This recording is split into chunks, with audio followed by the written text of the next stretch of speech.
So I'm not. I love the idea of sharing wisdom. So I think it's a very relevant topic, particularly today with the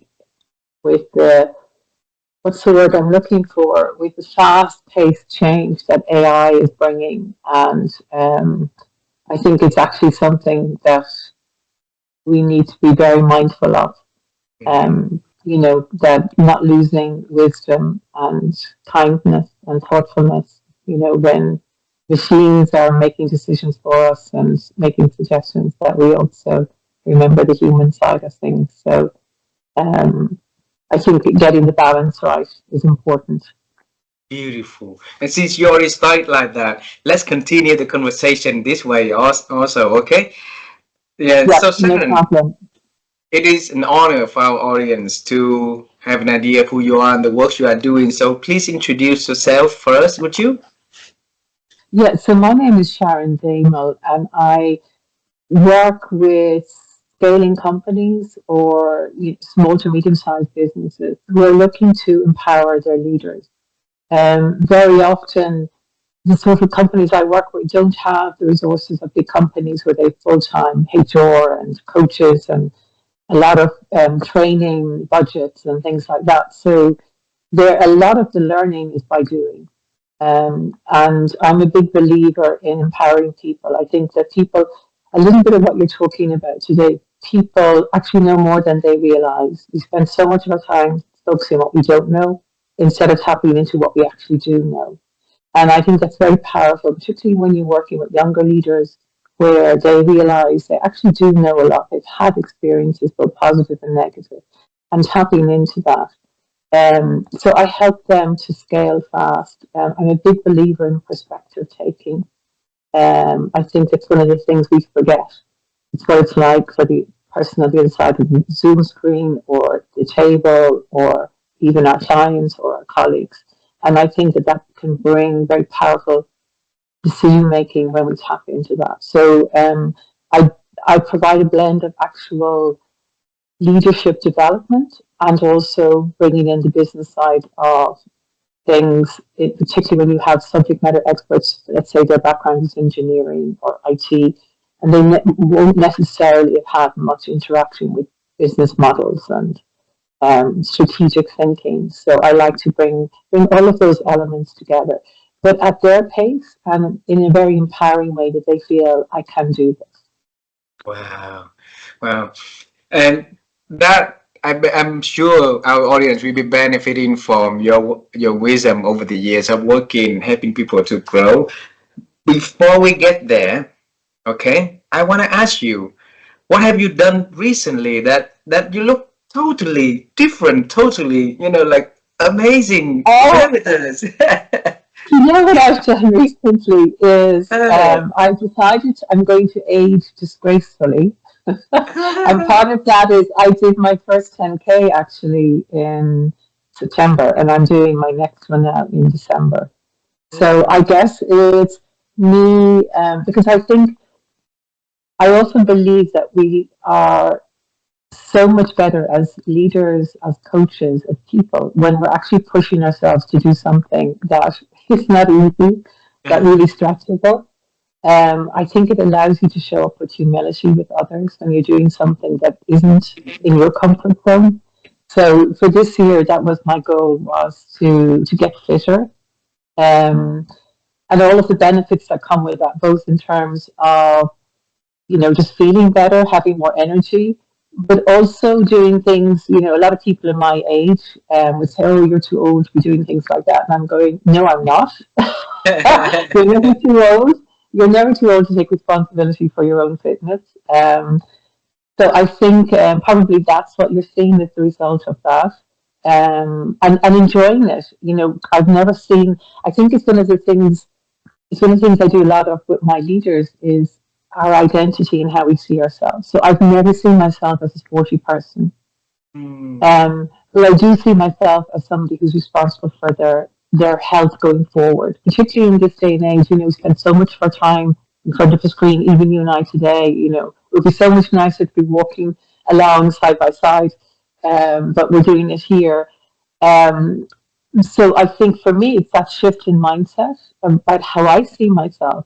Up to now, I would never have said see myself as a runner, but I'm doing it now, so I am, and it doesn't matter what that it looks like. It doesn't matter that it takes me longer for than somebody else to complete the run, but I'm doing it, and that's what matters to me. So that's, I guess, the change you're seeing at the moment. Do it more, do it often, and then spread it to other people so that they can have that change that you've been having, Yeah, man. I love it. Okay, Sharon. yeah. Alrighty. This topic, as you mentioned earlier, is we talk about wisdom. So let's start small. Okay, let's start with the fundamental. So each of us will have a definition of wisdom differently, and I and the audience would love to hear from Sharon her own definition of wisdom. What is it to you? It's a very good question, and my answer would be experience plus reflection. Experience plus reflection. Okay, can you Exactly. explain more? Yeah. I think, we all, from the day we're born, we're having, or even before, we're having experiences, um, in our lives. And we very often go from one experience to the next without actually stopping and thinking about, well, what has this given me? What's it taken away from me?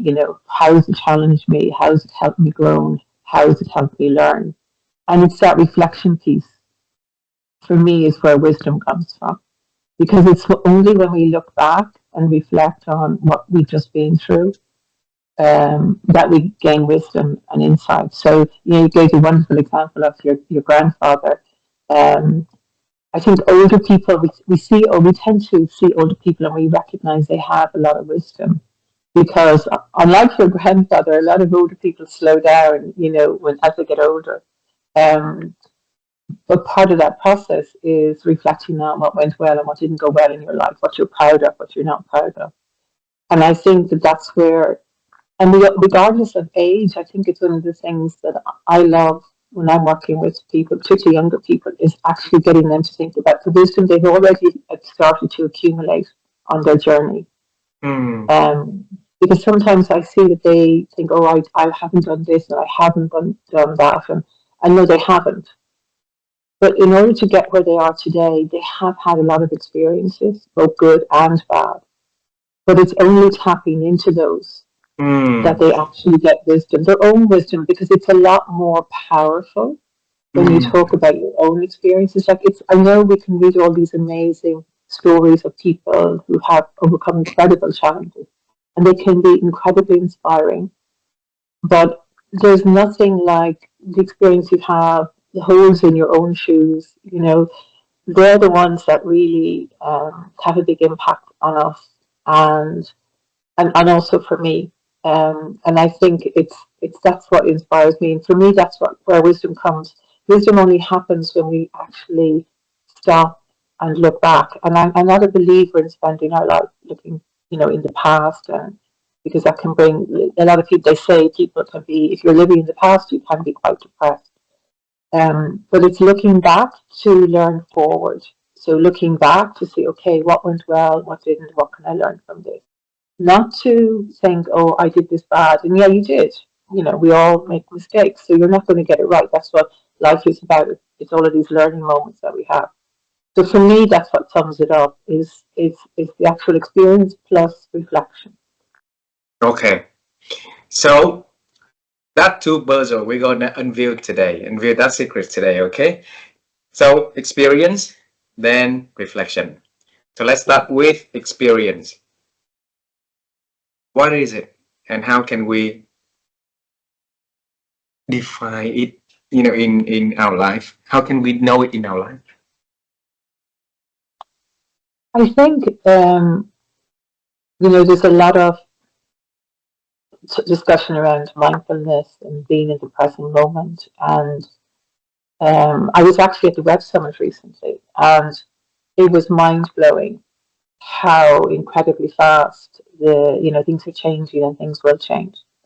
Um, and a lot of this change is happening without reflection, without actually thinking about, well, what has it brought us so far, and what's it going to bring us in the future. And I think that our experiences,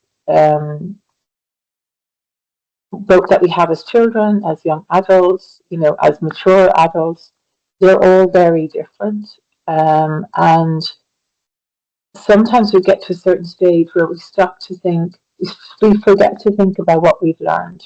My daughter, she's going to a wonderful school here in Portugal, and a lot of what they do is they actually get the children to reflect on things. And it's a great practice.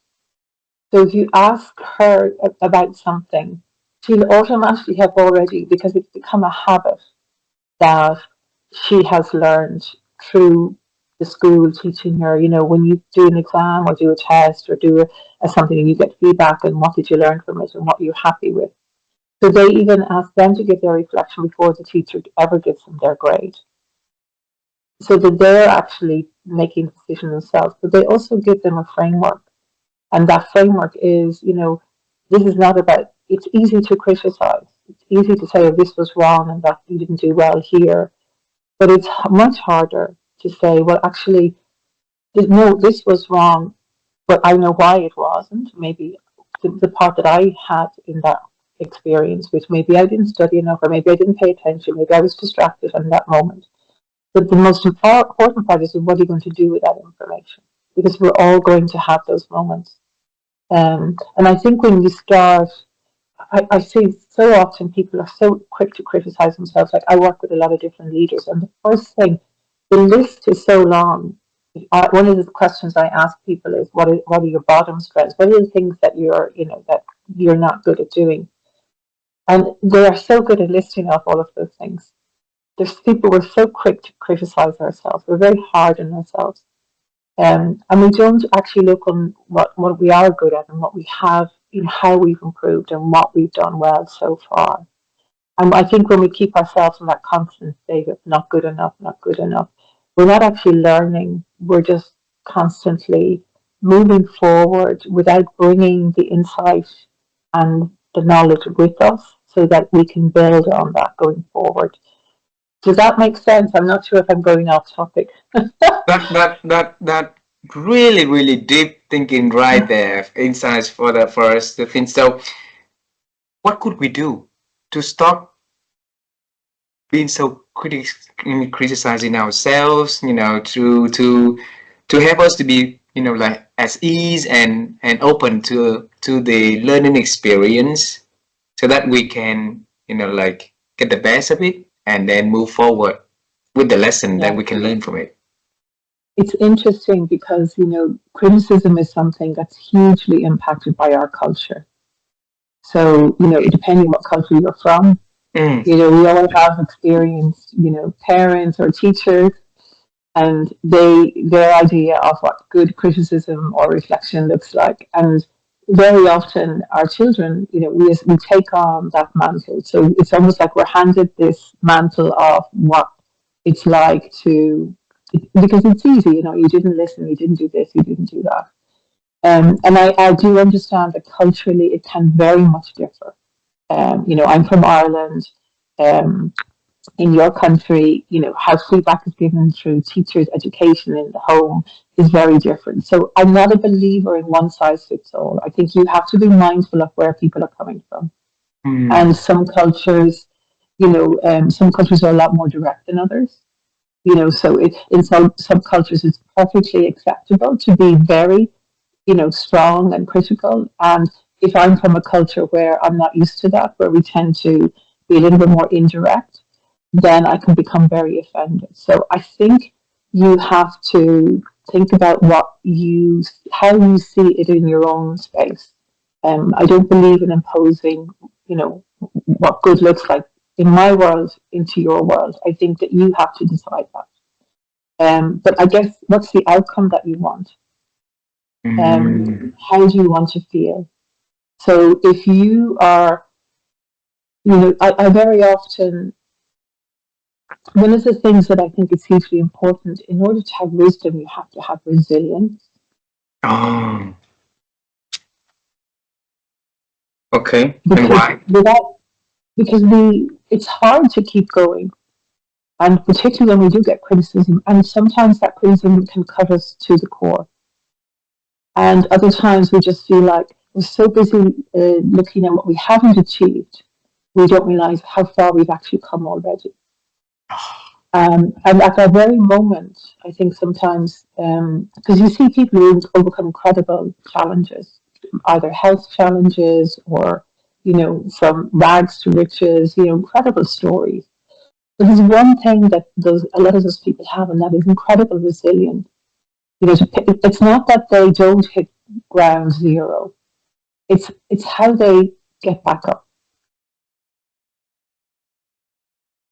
And for me, that is so important, is helping us as individuals, doesn't matter what age you're at, helping our children, helping our young leaders, our more mature leaders, is to understand what resilience is. Because people talk about this, because I think if you imagine an elastic band, if you keep stretching an elastic band, it'll eventually snap. Mm-hmm.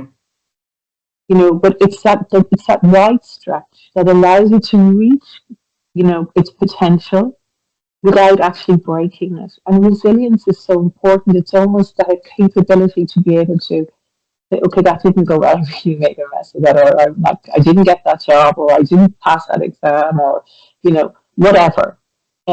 It's so many people, you see, they just give up at that moment. They say, well, I'm not good enough, or I can't do it. And if you have the resilience to keep going, and it's that moment where you really truly experience wisdom, I believe, because you're really tapping into that experience. And it's okay to feel, to have that moment, because emotions tell us things. Mm. Like if I'm feeling frustrated or angry, it means something needs to change. Mm. And sometimes people just stay in that anger and they don't change anything. There's a lot in this world that we cannot change, particularly nowadays. But what we can change is ourselves and how we react to these things. Um, so I think that's really an important piece. And if we feel sadness, we need to let things go. So what in your life, maybe I think a great example, you see it so often with, you see these amazing athletes, like famous footballers, who are at the peak in their game, and then they come to a certain age and they have to retire. And very often they struggle. That's part of our identity. They struggle to reinvent themselves. They struggle to find a new place, in the world, a new purpose. Because it's, they're holding on to the past, and they don't let it go and look at, well, what is those experiences given me that I can now use for something else, and Mm. tapping into that piece. But the resilience to go through that change, that um what is it, like when the butterflies change, when they go through the I can't think of the word right now. We go from the little caterpillar into a butterfly. That process is very challenging for us all. So I think sometimes, we're under so much pressure to have all the answers, to know what to do. Um, and resilience is part of it, is knowing it's okay to know I don't know what to do right now. I don't Yes. have all the answers, but this is what I do know. This is what I've learned so far. This is what I know about myself. This is what I understand that I can take from that old identity into my new identity, and how can I find new purpose. And so that's a mixture of resilience, because it's hard. It's hard to stay in that space, and we give up. Um, and it's that, going through that, and then comes the wisdom, because you realize, oh, do you know what that was? And you see, so many people have written books about this. These aha experiences that they have, Mm. um, and they're incredibly inspiring. But unfortunately, generally, it involves some kind of pain. Mm. Wow. Yes, generally the rebirth is not easy, so to Mm. speak. Um, You were saying something else. Can you continue? yeah, so Now I've forgotten what I was talking about. um, yeah, so resilience, I think, is incredibly important. And without that, you can't tap into your wisdom, because otherwise you stay, when we go down, we stay down. Mm. And sometimes in those moments, it's so important to people around us to help us. But the most important person is you. Yeah. Wow. You're the only one who can pick yourself up and stay up. Yep. Sharon, earlier in this conversation, so we're gonna go into the resilience topic later in this conversation. But before that, you mentioned about the word mindful. If we're mindful about our differences, what we know versus what we don't know, because I always imagine the word if we can be a little bit slow in our judgment, a little bit slow on our, like decisions, and then just to try to think a little bit more so that the thing that we're about to say, the thing that we're about to do, think about it a lot more so that it's gonna, when we say things and when we do things, it's not gonna create something impactful in the different, in the negative way for other people, right? And if everybody can do that, imagine how beautiful the world is. So that mindfulness, that space of being mindful about the pressure, the perspective of other people's lives is very important. And you mentioned that in the world that we are running today, we have to quickly come to conclusion, quickly come to decision, quickly come to the results. So those two words will collapse. Yeah, and it makes us really hard to be mindful about what Sharon wants, what Sharon thinks, what Sharon knows and stuff, and quickly, implement our thinking into that process so quick. So what can I do to really slow myself down, to put ourselves into your shoes and your head to think? Yeah, I recently had a conversation with a young leader. I've read this somewhere. It's not my idea, but I can't think who wrote it. And it was around, they were struggling with decision making. And decision making is one of the things that also is affected by culture. So Mm, if you think about, in certain cultures, being decisive, make a decision fast is what's required. In other cultures that are a lot more consensus based, you have to actually, um, talk literally from the shop floor up, engage with people, get their feedback, because they see decision making as very important, and it's important that before the people at the top of that pyramid make the decision, that they actually gathered and collated carefully the input from everybody. But again, that's a cultural thing, and I'm a big believer in looking up and out into other cultures and what can we learn from each other. But also decision making, it's so there's three types of decisions. There's hats, there's haircuts, and there's tattoos. The hats, if you make a wrong decision, you just change your hat. You just, either take it off or you get a different kind of hat.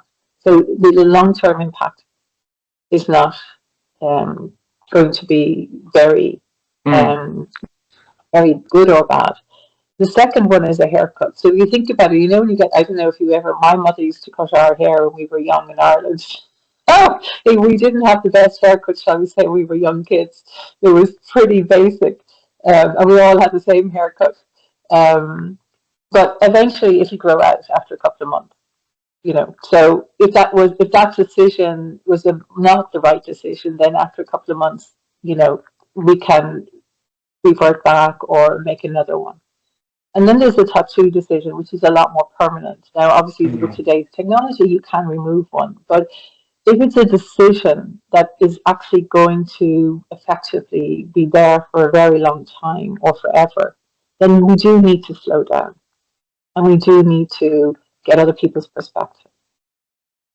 So I always say to people, because sometimes what happens, what I see particularly in a world where we are automatically under a lot of pressure to get it right all the time. So it's almost like we have these two ambidextrous worlds we live in. We have the world of innovation, creativity, and what's the latest and greatest and whatever. And then you have this world of stability, which is, building on optimizing what is already there. So the room for error on that part of the equation is very little. And when you, in particularly in the world I work in business and also in life, when you try to merge those two together, it's almost like two very different mindsets. Mm. And people struggle. And it's this idea that decisions are either right or wrong. And I don't believe that they are. I think decisions, depending on what kind of a decision it is it a half a haircut or a tattoo? You know, is it something we can correct very quickly? You decide to go to this restaurant, you didn't like it, you just don't go there ever, you know, the next night or whatever. But the other side of that is the decision process that we need to be creative and innovative. You're not going to get it right because that's part of the process is failing, failing, failing till until and learning as you move forward and getting and tapping into the wisdom of that whole experience. Whereas Ah. things that are more established, you know, we know we have the data, we have the information, you know, it's very easy to figure out and very quickly if this is a right or wrong decision and self correct or whatever. But it's so I think it's like a lot of things, you know, even when it comes to things like decision making, you think, oh, you have to make a decision and it has to be fast. Mm. The skill is understanding, the wisdom is understanding which type of decision it is. That is very important right there, Sharon, because something that you think is a hat decision could be a haircut decision for me, and then something you think is a tattoo decision, it could be just a haircut decision for me, because we have a different. I saw my colleagues fighting over, you know, the argument over where to eat and what kind of food is more important. So how can we, and that's part of wisdom right there, to help people to realize what kind of, you know, decision is important, impactful, a tattoo decision, and what kind you can make it quick and let it go, or it's like hair that if it's wrong then it grows again, right? So how can you yourself think that, you know, to categorize the decisions, you know, and then in your own work? I know you speak about, you know, deciding. I was out recently at a food festival here with a friend, and it was very slow, the service, but it was very the food was really good. But the other person spent their whole time thinking, I could have done it better myself. You know, I could have done it faster myself. Why am I waiting here? Why are we wasting time? My attitude, my mindset was, well, you know, we were having a glass of wine together. I said, well, actually, this is really nice wine. I'm actually, I haven't seen you for a while. Let's just chat while we're waiting. You know, I'm just want to be here in the moment with you and enjoy it. And again, it's that, you know, you gave the example as well of the restaurant moment. Like so many different things going on. For some people, food is a pleasure, and other people, it's just, you know, it's something I have to do in order to keep going. And you can have two very different approaches. You know, to somebody else, it might be, I want to show you my culture, and it's important that it's the right restaurant. Whereas, you know, you're like, I don't mind. You know, I haven't eaten all day. I'm starving. I don't care. Just give me something to eat. I think, you know, we have all of these different things going on. You know, it's about food. You know, we think we're having this shared understanding of what's happening, but actually, there's a lot of other things going on. So, this person I was with, like, it was a moment where they didn't have to care for the person that they have to care for at home. They didn't have to cook, but they had so many expectations about how it should be Mm. that they didn't actually see. Actually, this is a really nice moment just for us to be here together and talk and, you know, enjoy it. And it doesn't matter if it's slow. We're not really in a rush anywhere. And so often, you know, we're coming at these things from so many different perspectives that we just like, you know, that mindfulness. You know, we just see, you know what, I don't care. You know, whereas before, maybe years ago, I would have been, oh, it's terrible, it's bad service, blah blah blah. I'm like, I really don't care. I'm actually here with you. I haven't seen you. I really want to talk to you. I really care about what's going on with you. So much nicer to talk to you than on the phone. Um, Mm. and eventually I said, you know, just tell me what's going on with you. So eventually my friend, she calmed down and she, you know, and eventually got the food. It still wasn't up to her standard because she is a perfectionist. She, you know, food is her passion. Mm. Um, but, you know, I think sometimes we look at situations and context through only one lens. And Ah, we, like there's different things going on, different needs, different perspectives, different agendas. So, I don't know what, if you think about your moments with your colleagues, what were the different perspectives? Who was hungry? Who was wanted to go to a nice place? Who was the foodie in the group? Who had very little time? Who wanted to go someplace quieter so you could talk? Who wanted something where there was more energy and and get a vibe and experience the culture? All of these different perspectives coming together.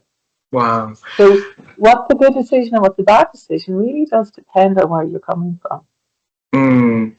And that will build resilience right there also, Sharon, because a long time ago, one of my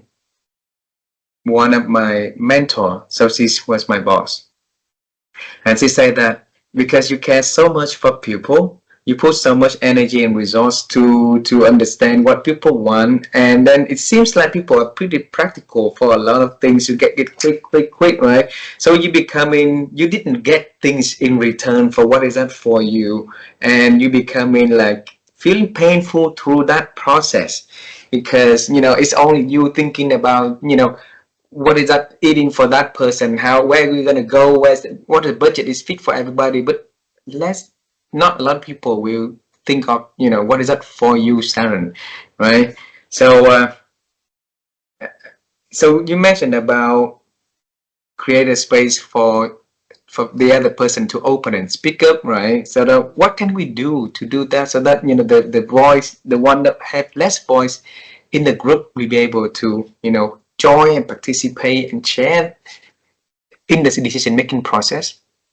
I think I'm a big fan of reframing things, but also people, a lot of time, when people are like agitated or frustrated, is that very often they feel like they're not being heard, they're not being listened to. Mm, And it's amazing when you say to people, tell me what's going on with you. I noticed, that um, is it, have I missed something? Or, if they want to share with you. And very often people, are taken aback that you've noticed because we're so busy doing and not being. And I often think sometimes, we wake up in the morning and we collect one weight and we put it on our shoulders, whatever that is, the things we have to do today. And as the day goes on, we collect all of these, you know, be it encounters with others that drain us or deplete us, maybe it was a positive or a negative experience, or be it those critical voices in our head that we know, oh, that didn't go well, I should have done better. I think should is the worst modal verb in the English language, It, mm, it, it, it would be good to ban it from a lot of conversation. And when we show up, at this dinner, the example that we're talking about, sometimes I often think, I'm a very visual thinker, and I can sometimes feel that people literally have all of these weights piled up on their shoulders mm, and they're carrying. So when they're in that moment, they haven't kind of decided, okay, taken a breath and said, is this useful for me right now? Is this going to help me, enjoy my food or enjoy the company I'm with? And I'm not saying that you know, let them go forever. I'm just saying that maybe it's time to put them down for a moment and just mm, enjoy. We're here together, whatever the food is. Hopefully, it's wonderful, and I'm with people who care or are interested in my perspective. And sometimes we kind of have to press pause and just say, okay, what is happening in this moment? How can I get the most out of it? How can I connect with the people I'm with? So it's pressing pause. So when I was with my friends, I realized that she needed help to come down, and she needed help to just kind of because she was had all of these things that she brought with her to mm, our meeting, our lunch, and she needed help just to put them down for a moment and let's talk about you. What's going on? What's really going on? It's not about the food or the slow service. They're just the symptoms. That's the things they frustrate you. what is it about that that's frustrating you? Um, and I think listening to that is very important with people. Then how can we build up that antenna inside ourselves to really look into the situation and really Yeah, see the thing behind the thing that we don't see? yeah. I think that's where your wisdom comes in, doesn't it? Ah, I think that's where where you see through the words, the gestures, and you see the person behind that, and you recognize they're in this very heightened state of stress or anxiety. They're choosing to vent it on something that seems insignificant, but it's looking beyond that and saying, what's really going on. We have it all the time. Your wife or your kids come home and they're behaving a certain way. You're like, forgot, whatever, and you react to it. But if you actually zoom out or step back and go, hold on a second, that's not their normal way. What's going on? Let's sit down for a moment. And I noticed that. Tell me more. hmm. It's getting good at asking those questions as leaders, as parents, as partners. And sometimes I don't always get it right. Recently, my daughter got up. We had friends over, and I said something to her about something, and she's such a diligent student. And we are blessed with two daughters who work so hard, and she just started to cry. And I didn't notice the signs. She was because she's so capable, and we all. This can happen to us all, particularly for people who are capable, who are very, studious, diligent, who work hard. We assume that they've got it all under control. And I think they're the ones who are most susceptible Hmm. to, you know, anxiety and stress, and also not having resilience because they have a very high expectation of themselves. And when they have a failure, it hurts harder because they're not used to it. They're not used to not doing well. They're not used to, get being top of the class. And that was the experience with my daughter. She's, the last 2 years of school, the pace has increased, the intensity of learning has been, the difficulty is all, challenging. So she's gone from being able to cruise at a certain, and do very well. And now she has to really put a lot more effort in, and that's hard, Hmm. and that's and she's not used to it. But I nearly missed that moment with her because I was distracted. I wasn't looking. So I guess for me, it's to remember, because I'm normally good at checking in on my daughters, but I missed that moment. Hmm. And even though we think we have a great relationship, we forget that people experience shame and embarrassment. And even though you have a great relationship, and now just go, why didn't you say? I don't know if you've ever experienced this with team members or even with your own family. Why didn't you say something at the time? Hmm. And it's because we struggle with that identity, going back to identity of who we are. If I'm a good student, if I'm a smart person, if I don't pass an exam, the impact of that on somebody like that high performer can be a lot more devastating than somebody who just is, chugging along that, passing exams and happy to pass. It can be a lot more impactful. And I think sometimes they're the people that we miss. Yeah. So that is reflection right there, right? Yeah, yeah, And which lead us to the second piece of getting wiser, getting wisdom. What can I do to build that muscle of reflection? So I'm not gonna miss the important things in my life, in the life of the people around me, and not, and be able to add in more values to other yeah. people. So, I don't know if you've come across Marshall Goldsmith. He talks a lot about leadership, but one of the things he has with questions, did you do your best mm, to, so did you do your best to whatever that was, connect, listen, observe, pay attention to, um, be kind, whatever it is. because I think also that even that question, what can I do? The reality is that um, you can't do everything. You can't solve everybody's problem. You can't be there 100% of the time for our kids and our family. The question is, did you do your best too? So did you do your best to listen today, truly listen today? Did you do your best to check in on whoever, child, partner, team? Um, it's taking away that I must, I should, I have to mindset. It's saying and if you say yes or no, then you can decide. Okay, well, what got in? Then you have your reflection piece, Wow. and then you start the next day, and you look and did you do your best? And the reality is, you're going to have days you didn't. Like I made, my daughter, I missed that the other day. Now we've got back on track again. But if I hadn't, if I'd let it go, that can get serious for a high performing, very self motivated person. So again, it's about we have so many high expectations. We are human beings, not human doings. We're not going to get it right every day. So what can we do to accept ourselves as a human beings and forget about our the human That's doings part? that's the journey I'm on with you.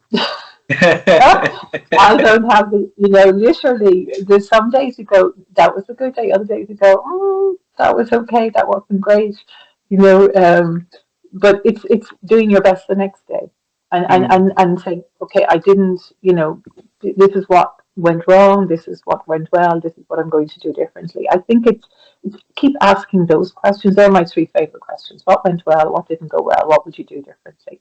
And I think it's the what would you do differently? That's the third question is the most important one. It's easy to say what went well.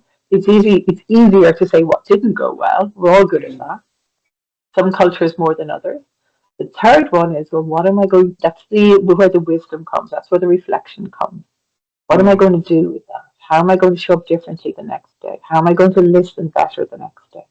Mm.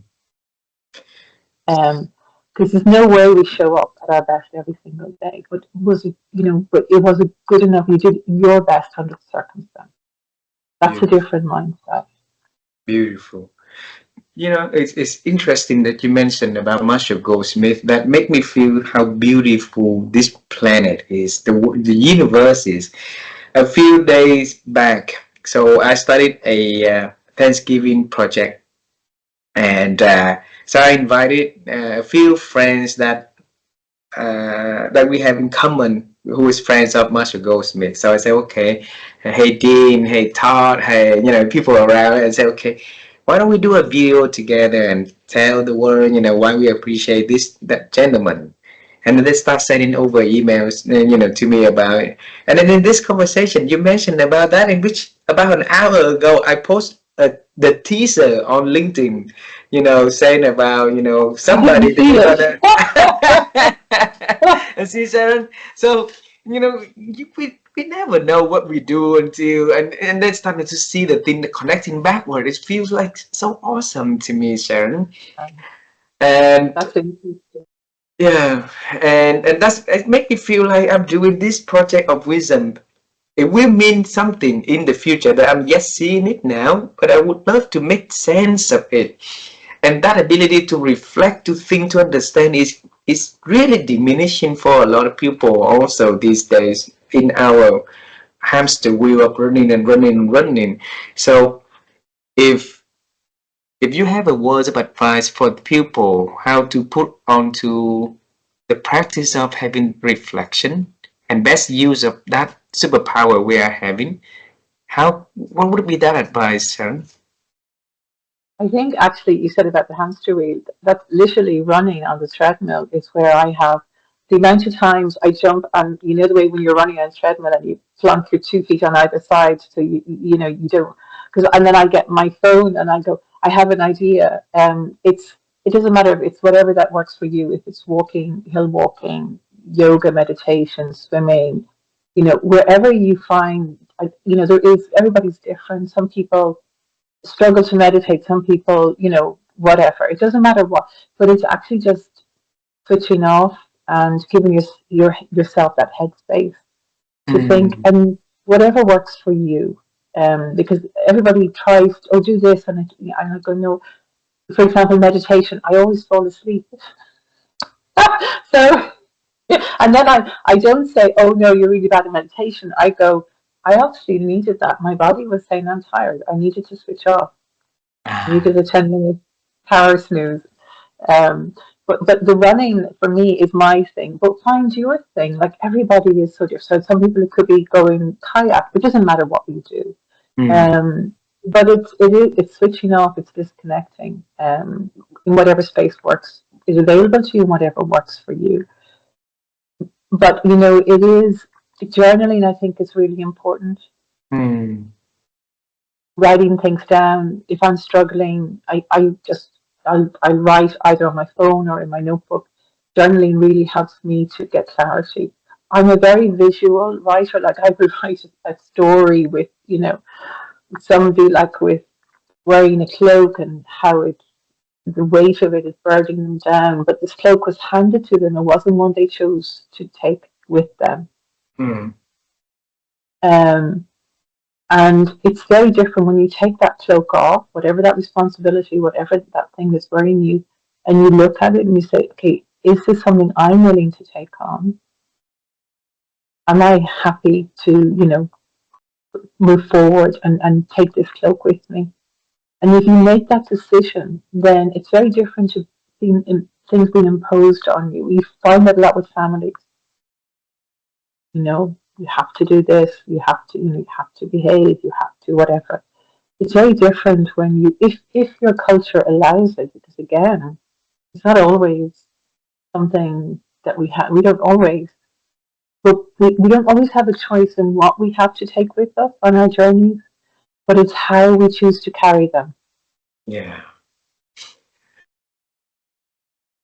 The last question for this beautiful conversation is if you have a words of wisdom you want to send to our global audience, and it's a message of wisdom from Sharon, what would you tell the people? I think the biggest thing for me would be treat yourself the way you would a, a friend you really care for.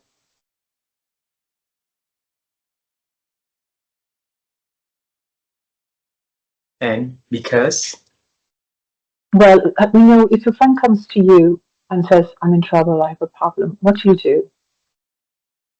take care, we listen, yes. And you try and help, and you say, it's okay, we all make mistakes, it's okay, we can figure this out together. We don't do that to ourselves. I have a family member recently who's been going through a lot of problems with health, and because they're in the healthcare profession, their idea of being kind to themselves is nothing like how they show up for others. And I think when you learn compassion for yourself and you learn to be kind to yourself, it allows us to show up so much better for the people around us. I always say, when you think about with your children, you say to them, why didn't you come to me? Why didn't you share? Why didn't you say you were having a bad moment? Why didn't you? And I would ask you, well, how do you handle those bad moments, those stressful times, those worrying thoughts? Because we are role models to our children, and how we show up for them and how we handle the challenges we face is their example. So very often we have a disconnect between what we say and what we do. Mm. And I think also for your team in a leadership role, if you're saying to people, go home, don't be working crazy hours, and you're still in the office doing crazy hours, and then you Nice. burn out or you get depleted and you make bad decisions because you're running on empty. It's and it's harder to follow your own advice. Beautiful. It's the first time I heard it. So, in terms of the treat yourself like you want to be treated, your friend to be treated, right? So it's beautiful. Yeah, Sharon, it's always a pleasure my to see pleasure. you, to talk to you, and I always learn a lot from every time we're talking to you and reading your post. So keep doing that. Keep sharing the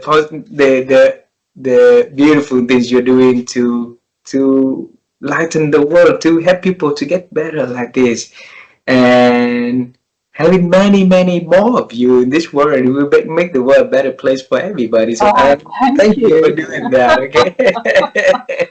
All right, friend. If I travel to Lisbon, I will definitely let You you know. absolutely, Yeah. absolutely. It's been Yeah. an absolute pleasure, and thank you so much. Thank you very much. Tell your family, tell your daughters, and we say hello, okay? Thank you. Thank Thank you. Have a wonderful rest of the day or night.